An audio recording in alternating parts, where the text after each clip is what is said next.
So like, is this computer right? It's running no bar Linux right now. I have a copy of Windows 10. Gotta put it on there. So I'm pretty sure it's F8. Please ignore the background.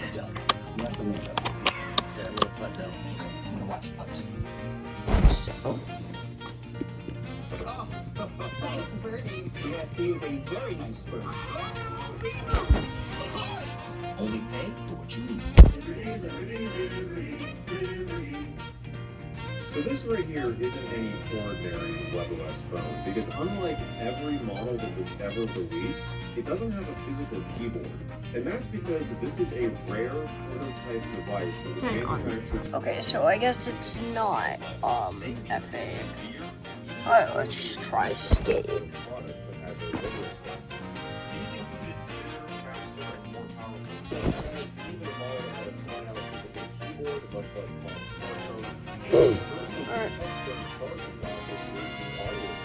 So it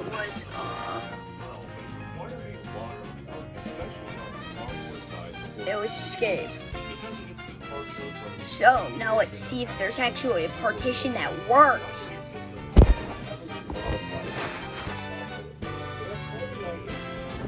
So now.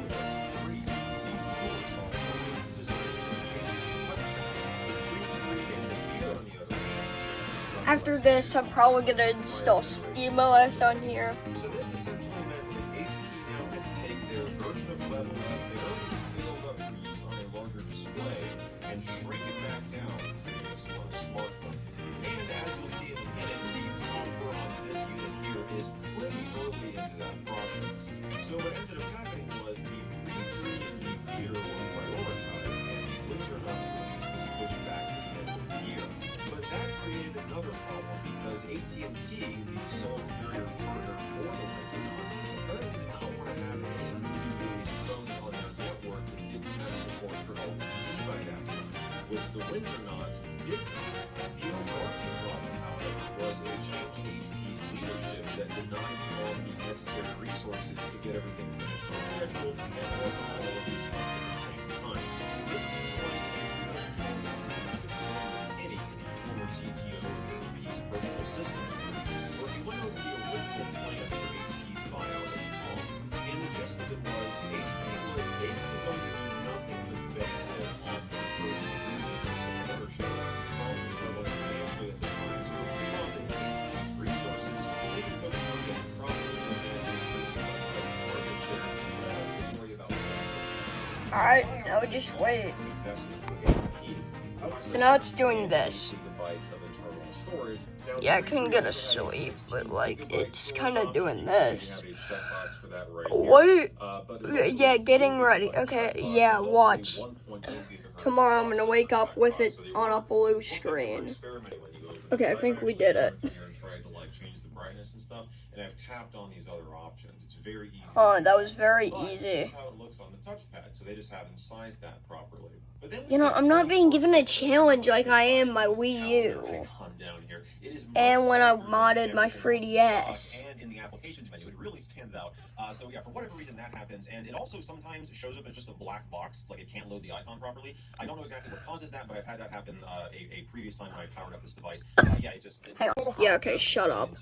A little sign in here, a touch of Wi-Fi there, and we'll have your PC Yeah, ready shut for up. anytime today. Shut up. I don't want Or that voice or stuff. the keyboard along Yeah, the way. you. And if you'd like me to stay quiet, just select the little microphone icon towards the bottom of your screen. Like with settings and favorites and apps here. But not just that, if we go over to downloads, check this out. We've got some text that's actually seeping over from the favorites category. And it also seeps over into settings as well. Alright, hang on. I'm gonna disappear again. Yeah, watch, and then it's gonna be the Microsoft sign-in. And you might have also noticed under downloads here, we have some AT&T applications. We've got AT&T Navigator and Yellow Pages Mobile, despite the fact that this is a Verizon CDMA phone. So guys, this is probably one of my shortest videos I've ever made. The only long part was getting our USB ready. tough luck. They're not going to use that because the wallpaper selector. Yeah, never so comes up this in might our be app. one of It our freezes, shortest tech and you have to, videos. close out of it. So we'll just do that. Oh here. yeah, Something never else I'll show mind. you, if we Probably go into, not. device info here, Yeah, we can take a look at the version number and everything. But what's really cool is this. From when I tried to install SteamOS on this, which was a fail, everything went wrong. Palm account here, their Palm profile. This is probably the easiest thing I've installed. Last time I tried installing Novara Linux, very hard to install. So yeah, I'd actually not noticed that before. They had not yet changed all the Palm stuff to HP, and I think did this thing just freeze? I think it did. Finally. Okay. Yeah, it's a common theme with prototype hardware. I'm just gonna voice over it. Just a moment. Various problems and such. Let's go ahead and try to power this thing back on. Now, powering this thing on from okay, battery let's being just... stone dead. It is Wait, very we have to make an account? Alright, I'm gonna create one. Sometimes it'll just get stuck on where, like, so you tap that just like pressing the Alright, I'm just physical waiting button. now. It will open up the multitasking cards interface if I can tap it correctly there. I guess sometimes it doesn't really work. Maybe you have to be really precise there. Just a moment. Now, With this application services can't really on. do anything because it asks us to set up our Palm email account, which I have. So no way of what doing. would be But, yeah, so that's kind used of for a this? similar, I don't know. interface they got going on, It's like for a few of these 3 in the applications. morning. I'm tired, There was, I think, one other one. but I'm pretty much. All the regular WebOS stuff, like the browser here, email. I'm doing this because I feel like it, and I want to torture myself. Here, so it won't, show anything. I did go through here. There's not like any, internal like development communications or anything like that. There are no messages if we go in here, because I thought that would be kind of cool to see maybe if there was some internal discussion between the developers. So here it is, and yeah, I mean, you see we got nothing. It asks us to sign in to an account. You've also got I probably should have read that. No, I don't care, Cortana. Smaller window interface as well. Although it just says there's, it's unable to retrieve SIM services menu, or there are no SIM services provided by your mobile operator, or there was an error when talking to your SIM. I don't even think there's a SIM in here, so that's probably why. And it's constantly searching for a signal as well. So I mean, yeah, can't really do anything with that. It crashed. There's also a phone dialer on here, which makes sense as a phone. Interestingly enough, you see when it's like loading, it kind of displays a glitched UI there. But yeah, it's your typical phone dialer. You can go back there, and you have all your. Oh, geez, look at I have not gone in here. Are these favorites? Okay, I just figured out how to get there. It's this button up here. I must have like misclicked on something. This, I believe, is open. Yeah, so like it kind of It crashed. just has all this And AT&T stuff in here, which doesn't actually show up in the regular contacts application. But these are just all like mostly AT&T dial codes for like paying your bill and viewing data and stuff like that. So we can try to dial star 3282 pound. Which, look at this. We got like if this beeps, I'm running out of my room. So does that now give us the option to? I think it does. Look at that. Okay, I'm not running out of my room. That option. That's a. Leave everything to us. Not you guys. I'm doing it myself. Finally! Okay, so first we need to find this thing called settings. Local count. 1024 by 768 resolution. That's great. As the original touchpad, despite the fact that it is a smaller screen, meaning that everything Alright, that shows first up on off, the touchpad is going to show up just fine. we gotta on install this screen. What was Chrome. really interesting is they pointed out that the Microsoft pixel density, Edge went sucks. from 132 ppi on the original touchpad to 184 ppi I on don't the get touchpad how build prototype, I don't which get meant how people that this thing actually had the highest pixel density use of any tablet on the market Microsoft at that time. Edge. Another interesting thing about this is you can see it was primarily meant to be used in landscape. So you've got your home button down here, front-facing camera there, and your charging port is on the first bottom thing here. I do And, this one is also I came, immediately David had this case install, for it, which is pretty similar to Chrome. the case that I got with this touchpad here. It's not the exact same material though. This is more clothy, whereas the full-size case is more rubberized. If we flip over to the back, back, one of the cool things about the Touchpad Go, they added a rear-facing camera in addition to the front-facing one we got on the regular touchpad. So yeah, if you're one of those people who just loves taking photos with your tablet, well, you could have done that on this Touchpad Go here, assuming, of course, this actually made it into the final model if it ever got released. So we'll go ahead and set the prototype case here aside for now, and we'll take a look at the button placement on here. So you've got your sleep-wake button / power button up here at the top. You've got on the right side here your volume controls, and you also have a headphone jack right here. And then, of course, your micro USB port on the bottom. Nothing on the left side, but a little bit over to the back. All right, Chrome's Oh, installing we've got now. some interesting stuff going on right here.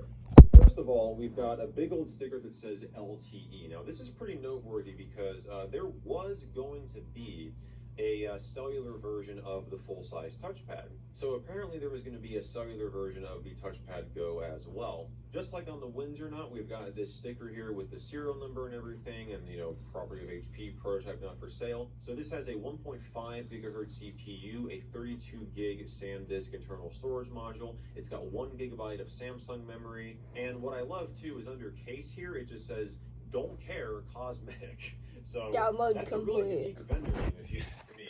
But yeah, so you got that sticker. Download It also complete. says, That's right, perfect. Where does it say? Right here. This is an EVT3 model. So EVT3, you know, it's still in the engineering validation test phase, but 3 indicates it was probably a little bit further We'll have it along now. in the process than the Windsor Nut here, which said EVT1. Now, this back cover is No, I don't. completely removable as well. Yeah, just download by complete. I don't popping see it this anywhere. off here. So we'll just do that and take it off because there are a few things I want Oh, to show install you on the it. side.